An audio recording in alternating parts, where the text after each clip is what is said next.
আসসালামু আলাইকুম। তোমরা সবাই কেমন আছো? আশা করি ভালো আছো। মুসাম্মা ব্লগের সবাইকে জানাই ওয়েলকাম।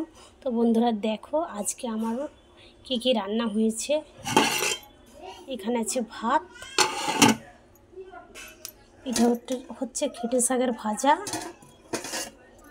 এখানে আছে ভেন্ডি সেদ্ধ, এটা মাখা হবে ভাত খাবার সময়। এখানে আছে বিফের বট রান্না আলু বেগুন দিয়ে। এখানে আছে টমেটো ডাল। এখানে আছে ইলিশ মাছের ঝাল কালো জিরের ফোড়ন দিয়ে।